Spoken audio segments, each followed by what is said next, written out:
আজকে বলবো কিছু গ্রহ ট্রানজিটে বিশেষ কিছু লাভবান হবেন কিছু কিছু রাশি। অর্থাৎ আগামী দীপাবলি পর্যন্ত কিছু গ্রহ তার ঘর চেঞ্জ করবে এবং কিছু রাশির জন্য তার উপর বিরাট প্রভাব পড়বে। কোন কোন গ্রহ তার ঘর চেঞ্জ করবে?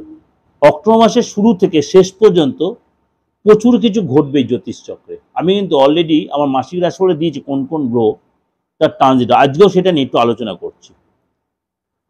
2রা অক্টোবর সূর্যগ্রহণের মধ্য দিয়ে কিন্তু অলরেডি মাস শুরু হবে, অর্থাৎ সূর্যগ্রহণ সেদিন মহলে সেদিন 2রা অক্টোবর। শেষ দিন অর্থাৎ 31 অক্টোবর দীপাবলি উদযাপিত হবে। এই মাসেই মানে 6 গ্রহ তার ট্রানজিট করবে। কোন কোন রাশির জাতক জাতিকারা এর দ্বারা প্রভাবিত হবে চলুন তাহলে জেনে নিই। 6টি গ্রহ ট্রানজিট হচ্ছে কোন কোন গ্রহ?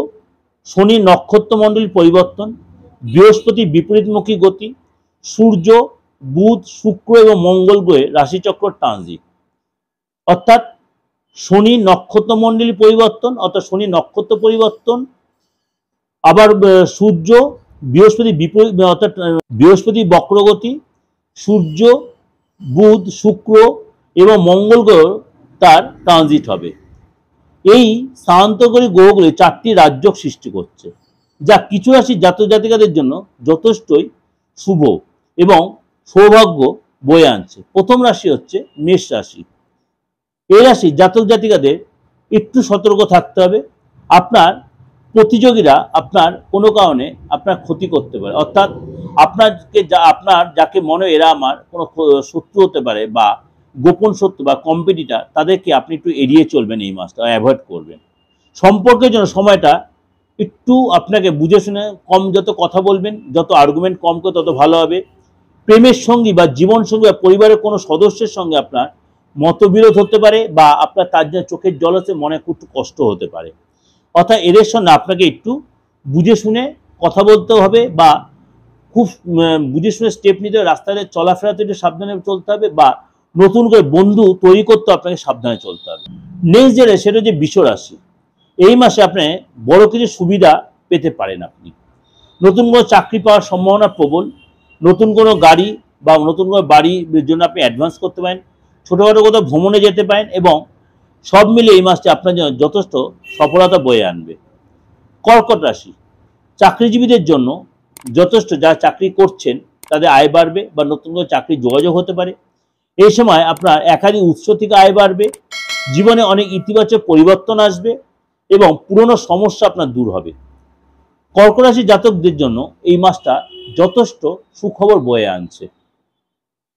সিংহ রাশি।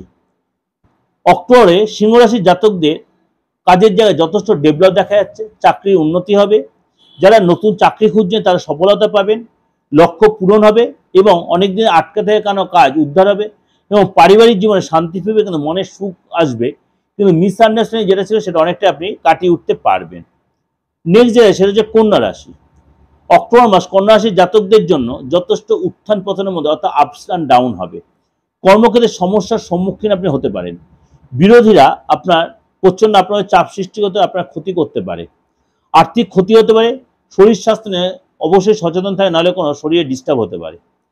নেক্সট হচ্ছে তুলা রাশি। মা লক্ষ্মী এই মাসে তুলা রাশির জাতকদের জন্য প্রচুর অর্থদান করবেন, সুখ সমৃদ্ধি বৃদ্ধি পাবে, সুখবর আসবে, অবিবাহিত তাদের বিয়ে ঠিক হতে পারে এবং বেকাররা চাকরি বা ব্যবসা সংক্রান্ত কাজের সন্ধান, অর্থাৎ আপনি এই সময় আর্থিক জায়গাটা অনেকটাই ডেভেলপ করতে পারবেন। নেক্সট যে রাশি সেটা হচ্ছে আপনার মীন রাশি। এই রাশির জাতকদের জন্য এই মাসটা অনেকটাই আপনাকে স্ট্রাগল করতে হবে এবং একাধিকবার যে কোনো একটা কাজের ব্যাপারে দৌড়াদৌড়ি করতে হবে এবং লক্ষ্যভিত্তিক যারা কাজ করছেন সমস্যার সম্মুখীন আপনি হতে পারেন, অর্থাৎ কোনো আপনার টার্গেট রিলেটেড কোনো কাজের জন্য আপনাকে সমস্যার সম্মুখীন হতে পারে। কাঙ্ক্ষিত সুফল না পাওয়ার কারণে মনটা বেশ অস্থির থাকবে এবং মনটা খিটখিটে হতে পারে।